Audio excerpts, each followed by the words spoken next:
오늘 말씀의 제목은 안식을 위한 전쟁이라는 제목으로 우리 하나님의 말씀을 함께 나누도록 하겠습니다. 제목이 어려운 것 같지만 쉽게 얘기하면 누가 다스리냐는 것입니다. 따라해 볼까요? 누가 다스리는가? 여러분은 누가 다스리고 계십니까? 나는 내가 다스린다 라고 하면 자기가 우상인 것이죠. 여러분, 우리는 하나님께서 다스리시는 하나님의 백성인 줄로 믿습니다. 그게 그리스도인이고 예수의 사람이죠. 저희는 예배드릴 때마다 새롭게 하나님이 왕 되심을 선포하고 또 이 예배 가운데 우리의 마음에 주님께서 성령으로 우리 마음을 충만하게 하시기를 간절히 소망하면서 예배드리고 있죠. 하나님이 여러분의 마음에 성령님으로 충만하게 임재하여 주실 줄로 믿습니다. 하나님을 사모하십시오. 그리고 하나님이 나의 주인 되어서 다시 나를 다스리도록 주님 나를 통치하여 주옵소서라고 고백하며 예배드리시게 되기를 주님의 이름으로 축복합니다. 세상에서 일어나는 전쟁을 살펴보면 다 이기심과 권력 추구로 일어나는 전쟁임을 금방 알 수 있죠. 더 많은 땅과 자원, 더 많은 이익, 이런 것들 때문에 전쟁이 일어납니다. 한마디로 내가 잘 되고 내가 우뚝 서기 위한 전쟁이죠. 집단 이기주의도 있고 개인 이기주의도 있습니다. 그런데 하나님의 전쟁은 무엇이냐? 하나님의 전쟁은 뭘 쟁취하기 위한 전쟁이 아닙니다. 하나님이 우리에게 원하시는 전쟁은 안식을 위한 전쟁이라는 거예요. 근데 하나님께서 이스라엘에게 명령하신 이 안식을 위한 전쟁이라고 하는 의미는요, 하나님의 통치를 이야기합니다. 하나님의 다스림. 하나님은 진짜 원하시는 게 있는데요. 하나님의 나라를 만들기를 원하세요. 하나님의 나라, 그리고 하나님의 백성. 여러분, 우리 모두는 하나님의 백성이죠.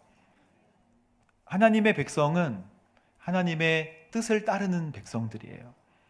하나님께서 에덴에 동산을 세우시고 만드셨는데 선악과를 따먹어서 쫓겨나고 가인은 저쪽에 가서 에녹성을 따로 짓습니다. 하나님의 말씀에 순종하지 않으면 따로 살게 돼요. 멀어지게 됩니다. 그래서 사람의 역사는 자꾸 멀어지는 역사예요. 하나님은 자꾸 하나님의 나라를 만들려고 하십니다. 그래서 멀어진 가인과 에녹성, 그리고 사람들은 천년씩 길게 사니까 악이 너무 정교화되고 고도화되는 거예요. 하나님은 도저히 참을 수 없으셔서 심판하십니다. 그게 바로 창세기 6장의 홍수 사건이죠. 그렇게 심판하시고 노아 가족으로 다시 새 나라를 시작하셨지만 사람들은 더더욱 죄가 관영하게 되고 높아지게 돼요. 그래서 창세기 11장 보면 바벨을 쌓습니다. 하나님같이 높아지기를 원하는 거예요. 그 사건 때문에 하나님은 말을 흩으세요. 서로 이해할 수 없도록. 여러분, 그 다음에 바로 12장에 하나님은 하나님의 나라를 만드시기 위해서 아브라함을 부르십니다. 아브라함 부르시는 이유는 내 백성, 나의 나라를 또 만들겠다.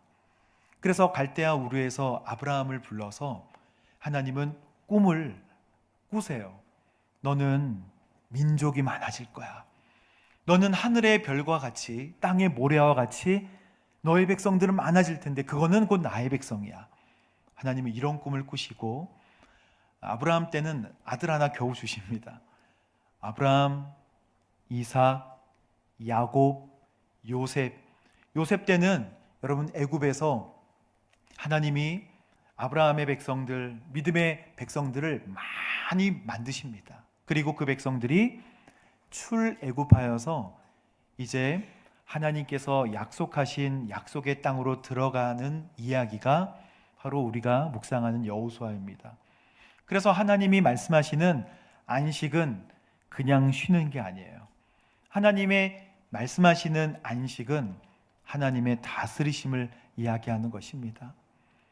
이 백성들은 모압 평지에서 하나님의 창출내민신 신명기를 통하여 이 땅에서 어떻게 살아야 할지를 교육받고 이제 이 땅으로 들어가기 전에 새로운 리더 여호수아를 통해서 이제 명령을 받는 장면이 바로 오늘 본문의 장면입니다. 10절 말씀을 함께 읽어보도록 하겠습니다. 시작. 그리하여 명령했습니다. 11절 말씀을 함께 읽겠습니다. 진영으로 가서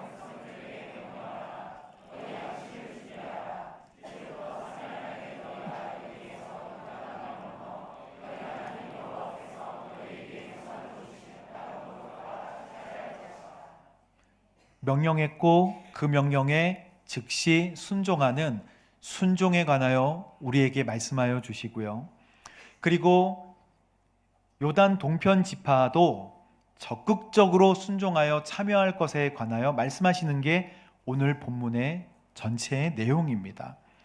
그리하여 여호수아가 백성들의 지휘관들에게 명령을 했습니다. 할 때 그리하여는요, 이 땅을 유산으로 주고 큰 용기를 내고 강하고 담대하고 율법을 지켜 행하라 라는 말씀을 들은 다음에 그리하여 백성들에게 지휘관들에게 명령해라, 즉시 순종해라 라고 말씀하세요. 3일 안에 출정할 것이니 양식을 준비하라 라고 명령하십니다. 여러분, 무슨 양식을 준비할까요? 라면? 양식은 만나입니다. 그렇죠? 만나는 출애굽기 16장에 보면 하루 이상 저장하기가 어렵습니다. 하루 이상 저장했다가는 다음날 냄새가 그리고 구더기가 생기게 된다는 것이 하나님의 말씀이죠. 그런데 3일 동안 이 만나를 걷는다고 한번 생각해 보세요. 하나님께서 3일 안에 출정할 테니까 양식을 준비하라. 명령에 따라 양식을 저장하는데 썩지 않네? 하루치 저장하니까 썩지 않아요. 하나님이 하시는가 보다. 다음날 또 음식을 저장해 두니까 썩지 않네? 하나님이 지금 함께 하시는 전쟁이구나. 하나님이 함께 하시는 전쟁이다라는 확신을 백성들도 얻고 여호수아도 얻게 되었을 거예요. 그리고 3일 동안 양식을 저장한 다음에 출정하게 되는데, 여러분, 3일은 즉시 순종을 이야기하는 것입니다. 아브라함도 이삭을 바치라고 했을 때 다음날 일찍 일어나서 나귀의 안장을 얻고 하인 2사람과 이삭을 준비한 다음에 3일 길을 걸어가는 것입니다. 이 3이라는 숫자는 즉시를 이야기해요. 여러분, 에스더는 즉시 순종하여 3일 동안 나를 위하여 금식 기도를 해달라 그러고 왕 앞에 나아가는 거예요. 여러분, 순종은 지체 없이 진행돼야 된다는 것을 하나님은 말씀하여 주십니다. 여러분, 믿음은 생각이 아니라 즉시 순종이에요. 그래서 기다렸다가 하는 순종은 불순종의 영역이에요. 하나님이 나에게 말씀하실 때 여러분, 앞뒤 재지 않고 즉시 순종하시게 되기를 바랍니다. 만약에 즉시 순종하지 않는다면 그것도 지체된 순종이라 불순종인 거예요. 하나님을 신뢰하지 않으면 즉시 순종할 수가 없어요. 어느 집에 갔더니 이렇게 강아지의 머리에 손을 얹고 강아지를 쓰다듬어 주려고 하는데 강아지가 이런다고 생각해 보세요. 그거는 주인이 많이 때렸구나 알 수 있습니다. 주인이 얼마나 때렸으면 강아지가 이렇게 머리에 손을 얹으려고 할 때 막 이러는 강아지들은 주인이 많이.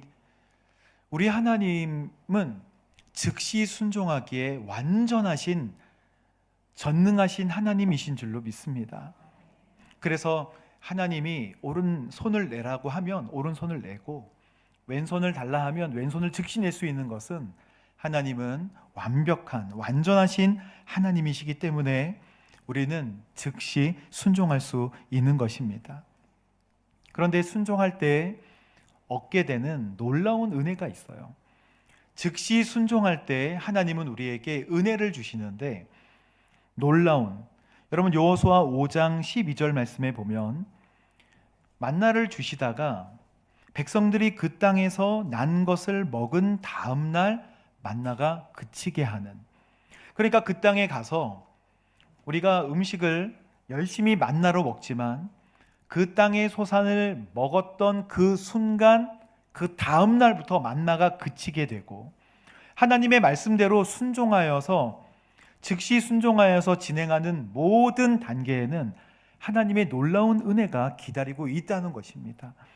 그래서 여러분 지체 없이 이게 하나님의 뜻이겠구나라고 하면 덮어놓고 순종해 보십시오.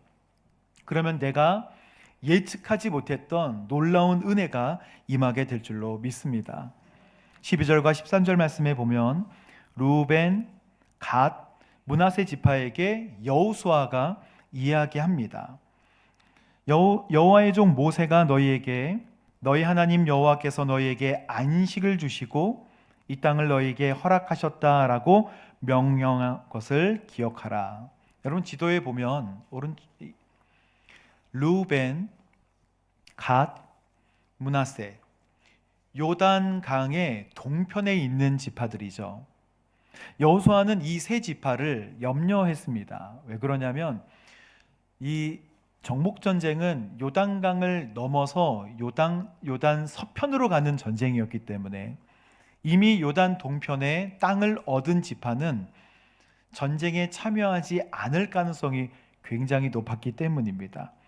르우벤과 갓, 므낫세 지파의 특징은 목축업을 하는 지파였어요.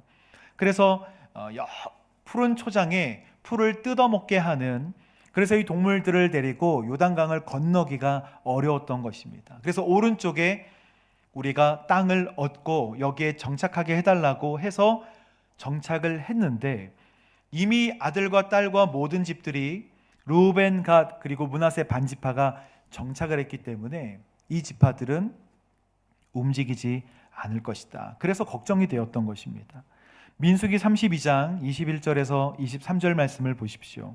함께 읽어보겠습니다. 시작. 무장한 너희 모두가 요단강을 건너서 그 앞에서 모든 적들을 다 내쫓고 그 땅을 여호와 앞에서 진압하면 너희는 이스라엘에 대한 책임에서 벗어나게 될 것이다. 그리고 땅은 여호와 앞에서 너희의 소유가 될 것이다. 자, 23절에 그러나 만약 너희가 이렇게 하지 않는다면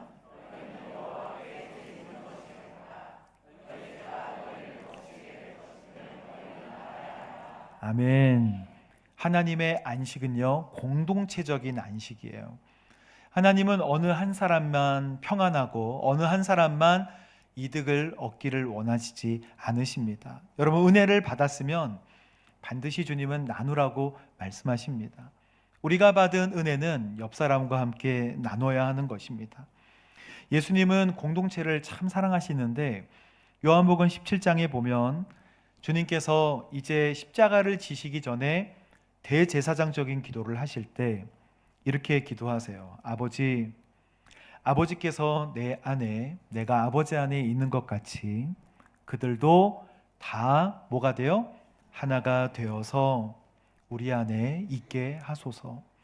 우리가 하나가 되면 하나님이 우리 안에 계시고 우리가 하나님 안에 계시는 것을 느낄 수 있다는 것입니다.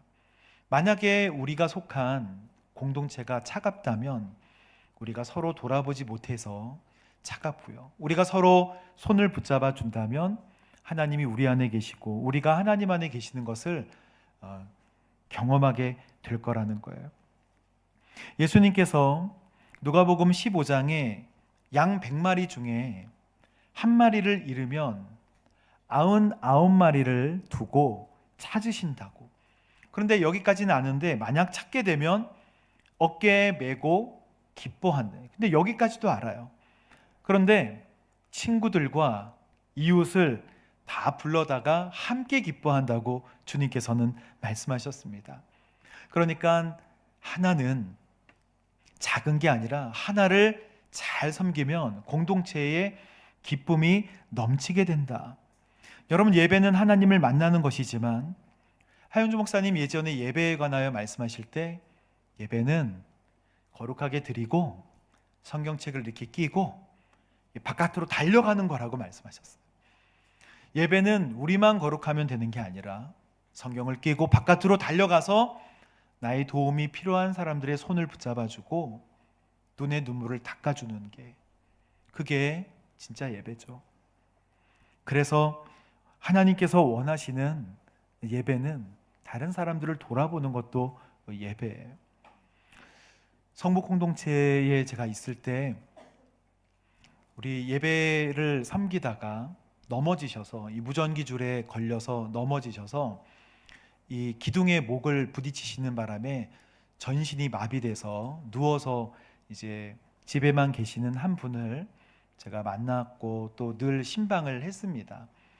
그런데 그 순의 고민은 그분을 예배에 한번 초대하는 건데, 서빙고 예배당에 이렇게 모시고 오는 건데, 그 침대도 어마어마하고요. 무게가 크고 전동 그 휠체어조차도 태우는 게 쉽지 않고, 그런데 그런 모습이 기억나요. 목사님, 우리가 어떻게 한번 예배를 같이 드리고 싶은데 어떻게 하면 좋을까요? 이분이 너무 무겁습니다. 그리고 이것도 차에 싣기도 어렵고, 그러면서 정답을 내지 못하고 있는 상황에 있었어요. 그런데 몇 년이 지나도 제가 선명하게 기억하는 것은 그렇게 고민하는 모습이 너무 아름답다. 다른 거 기억이 안 나고 결국에 한번 오셨는데 그 과정보다도 너무 힘들었어요 라고 하는데, 그분을 모시고 한번 예배를 드리고 갔는데 이게 굉장히 힘든 거예요. 그런데 그거를 계획하고 어떻게 모셔다가 예배 드리고 어떻게 데려가고 하는 그 모든 과정이 지금 생각해 보면 참 아름답다. 여러분, 주님께서 우리의 거룩한 예배를 받으시기도 하지만 우리가 옆에 있는 보이지 않는 작은 지체를 살펴보고 발을 동동 구르면서 어떻게 저분이 하나님을 만날 수 있도록 도와줄까라고 하는 고민을 아름답게 보신다는 거예요. 고린도전서 12장에 보면 그것은 은사장이잖아요. 고린도 교회에 아주 약한 사람이 그 소외를 받았던 케이스가 참 많이 있었던 것 같아요. 그래서 주님은 약해 보이는 지체들이 오히려 중요하다라고 여기에 써놓으셨어요. 덜 귀하다고 생각되는 지체라고 성경이 기록되어 있습니다. 우리 가운데 좀 덜 귀하다고 생각되어지는 지체가 있나요? 누군가 한번 떠올려 보십시오. 만약 그런 분이 있다면 덜 귀하다고 생각하는 지체들을 더 귀한 것으로 입혀주라 라고 말씀하십니다. 그게 하나님께서 주의 깊게 바라보는 모습이라는 거예요. 예수님은 우리의 몸에서 분열이 없게 하시고 지체들이 서로 돌아보게 하셨어요. 그래서 모두 다 사도일 수 없지 않느냐, 모두 다 예언할 수 없지 않느냐, 모두가 다 교사가 될 수는 없잖아, 심지어 모두 다 방언을 할 수는 없다는 거예요. 김집사 정도면 방언해야지, 이런 얘기들 들어보셨습니까? 신집사 지금 10년이 됐는데 방언을 못하나? 여러분, 이런 얘기들에서 다 해방되십시오. 하나의 성령님께서 각자에게 맞는 은사로 주시는 것이라 분명히 말씀하고 계십니다. 방언을 못한다고 쪼그러들지도 마세요. 그것은 하나님께서 때에 맞춰서 주시는 은사일 뿐이에요. 근데 이 은사는 공동체를, 그리고 이 은사는 이웃을, 이 은사는 사탄으로부터 공동체를 철저하게 막고 강건케 하는 데 쓰여지는 것이지, 은사를 받았다고, 병고침의 은사를 받았다고 절대 자랑할 수 없는 것입니다. 그래서 그분이 원하시는 대로 각 사람에게 나누어 주는 것, 그게 바로 하나님께서 원하시는 공동체예요. 그래서 르우벤과 갓과 므낫세 요단 동편의 지파들은 우리가 먼저 앞서 나가겠습니다. 그리고 정복전쟁이 다 끝날 때 우리가 돌아오도록 하겠습니다 라는 것을 맹세하고 열심히 정복 전쟁을 싸우게 되는 것입니다. 여러분, 그리고 또 하나님께서 말씀하실 때 15절 말씀에 너희 형제들에게 안식을 주실 때까지 너희가 도와야 한다. 성경은 이 안식의 의미에 관하여 아주 분명하게 설명을 하십니다. 하나님은 네 번째 계명에 안식일을 기억하여 거룩하게 지키라 라고 말씀하셨죠. 그런데 이 안식은 히브리어로 샤바트라고 합니다. 우리 그림이 있으면 좀 보여주세요. 샤바트, 뜻이 멈추다. 뜻이 또 하나가 뭐죠? 그치다. 하나님께서 주시는 안식은 그냥 옷 벗고 양말 벗고 쉬자, 평안하자 라고 하는 것이 아니라 멈추는 거예요. 하나님의 안식은 그치는 거예요. 하나님의 임재와 통치 안에서 화평과 평화를 누리는 상태. 이게 왜 똑같은 말이 아닌 것 같은데 멈추고 그치는 게 하나님의 통치와 무슨 상관이 있나요? 라고 할 수 있습니다. 여러분, 저와 저희 아들이 찍은 사진이 하나 있는데요. 다정해 보이죠? 제가 이번 휴가 때 찍은 사진입니다. 아들이 얼굴이 지금 웃고 있죠, 그죠? 행복해하는 것 같나요? 억지로 찍은 것 같은가요? 물론 저 순간에 마음을 알아낼 수 없지만 보여지는 거는 참 방긋 잘 웃는 것 같아요. 제가 이제 아들하고 여행 가서 찍었던 최근 사진인데, 그런데 제가 이 사진을 컴퓨터에게 부탁해서 아들의 얼굴로, 아들이 아주 바쁜 성인의 얼굴로 좀 만들어 다오라고 부탁했더니 이렇게 그림을 그려줬어요. 온유의 바쁜 미래. 얼굴을 보면 행복한가요? 지금 바빠요. 지금 바빠요. 할 일이 많아요. 물론 저도 그것을 인정해주고 바쁘지, 건강해라 이렇게 아마 얘기할 거예요. 그런데 이제 사진을 보면 제가 뭐라고 얘기할 때 여보세요, 아버지, 제가 지금 프로젝트 A 프로젝트 때문에 지금 바쁜데요. 죄송합니다. B 프로젝트 때문에 지금 바빠요. 그 얼굴은 행복해 보이나요? 아니죠. 여러분, 하나님이 말씀하시는 안식은 샤바트, 그치는 거예요. 자, 멈추는 거예요. 원래 우리가 만들어졌던 대로, 원래 기뻤던 대로 우리는 하나님 안에 통치 안에 있을 때 행복하고 기쁜 거예요. 하나님 안에 행복한, 하나님과 이야기를 나누는, 주님과 얼굴을 대면하여 마주보는 게 진짜 기쁨이에요. 기관차가 폭주하듯이 열심히 달려가잖아요. 그때는 모릅니다. 교도소 사역 하다 보면 교도소에 있는 많은 분들과 함께 이야기를 나눌 때 내가 폭주하던 기관차 같았는데 교도소에 와서 나의 삶이 일단락 멈춰지니까 뭐가 소중한지가 보여지고 내 주변에 내가 아무것도 없는 빈털터리가 됐을 때 나를 위해 울어줄 수 있는 가족이 가장 귀하다는 것을 알게 되었다. 이게 다 공통적인 이야기들이에요. 여러분이 빈털터리가 됐을 때, 아무것도 없을 때 여러분을 안아줄 수 있는 사람이 누구입니까? 가족이죠. 여러분을 안아줄 수 있는 사람이 누구입니까? 바로 우리 하나님이신 줄로 믿습니다. 제가 집에 가면 벌써 아내가 손을 딱 벌려요. 그리고 대기하고 있습니다. 그러면 아이들이 중간에 막 새치기 해가지고 한꺼번에 이렇게 안아주거든요. 그것은 행복이에요. 그런데 제가 들어갔는데도 아무도 나오지 않고 강아지만 반기고 그런다면 아버지로서 벌써 마음이 무너지고 가정이 뭔가 무너지는 것이겠죠. 원래 우리가 가졌던 행복은 하나님을 만나고 이야기하는 행복입니다. 여러분, 하나님께 순종하는 것은 뭔가요? 하나님의 음성을 듣는 거잖아요. 여러분, 하나님의 음성을 듣고 계십니까? 하나님의 음성은 특별계시의 성경의 말씀으로 듣는 거잖아요. 매일 하나님의 말씀을 펴서 하나님의 말씀을 읽어내고 그 말씀이 나에게 뭐라고 말씀하시는가? 하나님 저에게 뭐라고 말씀하세요? 라고 물어보는 게 없으면 우리 하나님과의 관계가 멀어지게 돼요. 우리는 하나님께 순종하고 싶어요.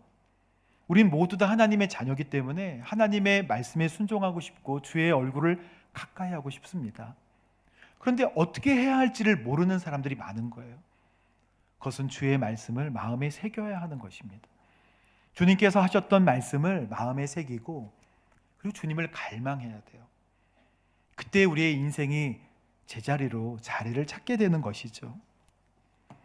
신명기 5장 15절 말씀에 보면 너희가 이집트 땅에서 종이었던 것과 너희 하나님 여호와께서 강한 손과 쭉 뻗친 팔로 거기서 이끌어내셨음을 기억해야 된다라고 말씀하셨어요. 너희 하나님 여호와께서 그러므로 안식일을 지키라고 너희에게 명령한 것이다. 우리에게 안식일을 왜 주셨나요? 그것은 하나님의 다스리심과 통치하심이 매일매일 이루어지도록 일주일에 한 번은 꼭 멈추라, 그치라 라고 말씀하고 계시는 것입니다. 이스라엘의 역사를 잘 살펴보면요, 이스라엘이 가나안을 완벽하게 몰아낸 적도 없고 안식을 제대로 취해본 적도 없는 것 같이 보여요.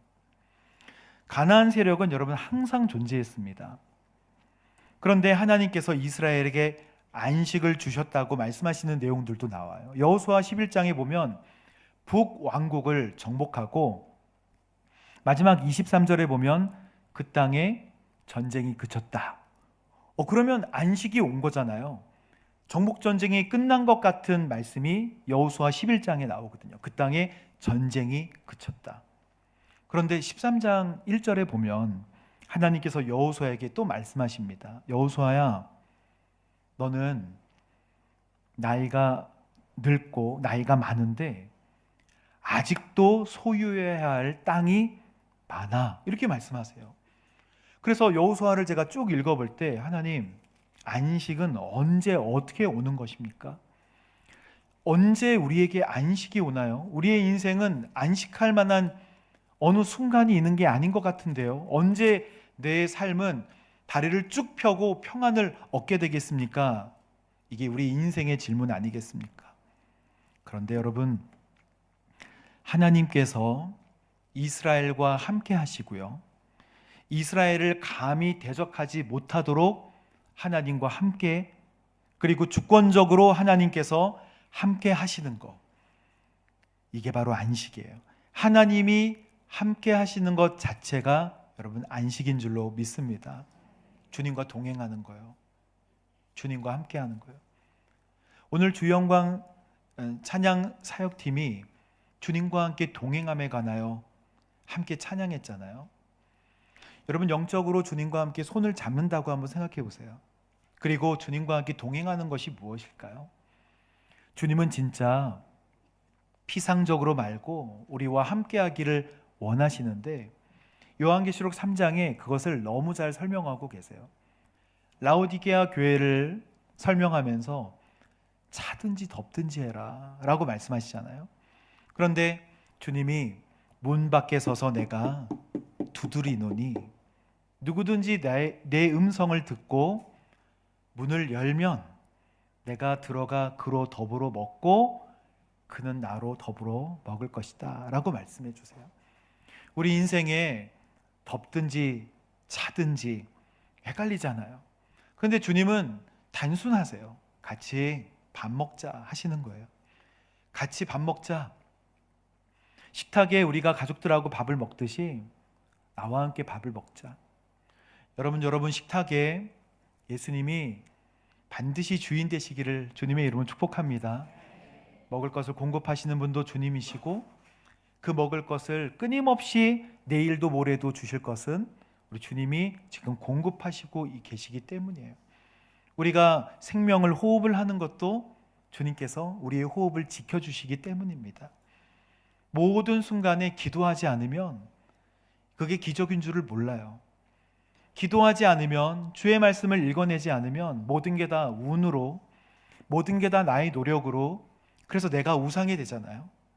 하나님은 지금 누가 다스리느냐를, 누가 다스리는 나라이냐, 그거를 지금 우리에게 설명하시려고 여호수아를 우리에게 다시 말씀하시는 것입니다. 성경은 자꾸 하나님께 도망가는, 자꾸 하나님으로부터 멀어지는 사람의 역사를 기록하고 있어요. 그런데 하나님은 자꾸 모으려고 하세요. 자꾸 하나님의 나라를 만들려고 하십니다. 왕을 세웠잖아요. 그 왕에게 반드시 지켜야 할 것들을 말씀해 주십니다. 왕은 율법을 지켜야 된다. 하나님을 떠나면 안 돼. 그런데 북이스라엘은요, 아수르에게 멸망했잖아요. 그가 우상을 섬겼기 때문입니다. 남유다도 586년에 또 망합니다. 그러나 하나님은 또 70년 만에 다시 오게 하셔서 400년 뒤에 또 예수님을 보내시면서 이제 예수님이 우리 마음속에 온전한 주인이 되도록 다시 한번 오늘 말씀으로 내가 다스리는 나라임을 꼭 기억해라 라고 말씀하여 주시는 것입니다. 마지막 16절, 17절, 18절은 아주 그들이 씩씩하게 여호수아에게 대답을 합니다. 무엇이든 명령대로 하겠습니다. 17절 보면 모세에게 모든 일에 순종했듯이 당신에게도 귀를 기울이겠습니다 라고 말씀하고, 18절에 보면 우리가 당신에게 집중할 테니까 강하고 담대하십시오 라고 얘기합니다. 순종은 보내는 곳으로 가는 것이고요, 귀를 기울이는 것이고 집중하는 거예요. 그런데 이들이 가나안의 모든 사람들을 다 쫓아내지 못하고 섞여버리는 것은 순종 부족이에요. 하나님은 모든 족속을 쫓아내라고 명령하셨는데 사람들은 합리적으로 생각한 것입니다. 신명기 7장 1절에서 5절까지의 말씀을 보면 이스라엘은 그들을 노예로 부리거나 공존하려고 했어요. 그래서 사사기 여러분 1장 28절 말씀을 보십시오. 이스라엘이 강해지자, 어떻게 되자? 강해지자 가나안 사람들에게 뭘 했어요? 강제로 이를, 공짜 노동력을, 이게 좋구나. 그러나 그들을 완전히 쫓아내진 않았다는 거예요. 그들을 이용하기 시작했다는 것입니다. 하나님은 섞이지 말라고 하셨어요. 그런데 이들을 이용하면 되겠구나, 값싼 노동력으로, 공짜 노동력으로 일하면 되겠구나 라고 해서 가나안 족속을 완전히 쫓아내지는 않았어요. 그게 바로 뭐가 되는가? 그게 바로 옆구리에 가시가 되고 덫이 되어 버리신 겁니다. 사사기 2장 20절 말씀을 한번 보도록 하겠습니다. 그러므로 이스라엘에 대해서 여호와께서 진노하시며 말씀하십니다. 이 백성이 내 말에 귀를 기울이지 않았기 때문에 여호수아가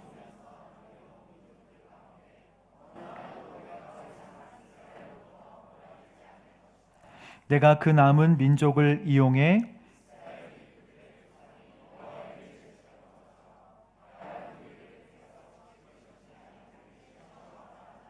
23절 그래서 여호와께서는 즉시 몰아내지 않고 살아남게 하셨으며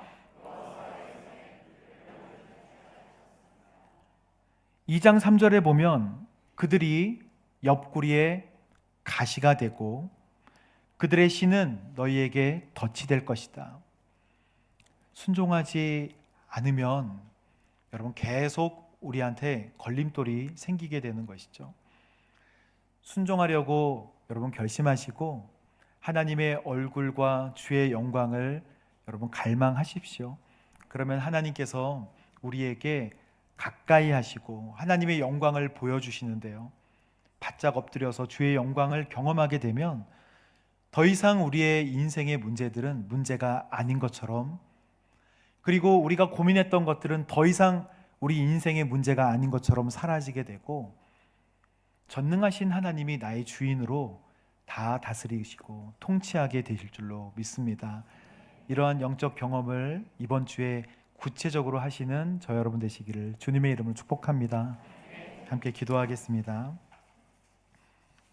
사랑하는 하나님, 감사합니다. 하나님, 바쁘게 살아왔던, 폭주하는 기관차 같이 달려왔던 우리의 인생 가운데 샤바트, 하나님 안식을 선포하여 주시고 하나님의 다스리심과 하나님의 통치하심을 인정하고 우리의 삶이 하나님 중심으로 바뀌어질 수 있도록 인도하여 주옵소서. 하나님, 순종하지 못했던 영역들이 많이 있습니다. 하나님, 이제 말씀을 마음에 새기고 하나님을 영적으로 바라보게 되기를 원합니다. 죄로부터 멀어지고 하나님 순종하는 인생이 되게 하여 주옵소서. 감사드리며 예수님의 이름으로 기도합니다. 아멘.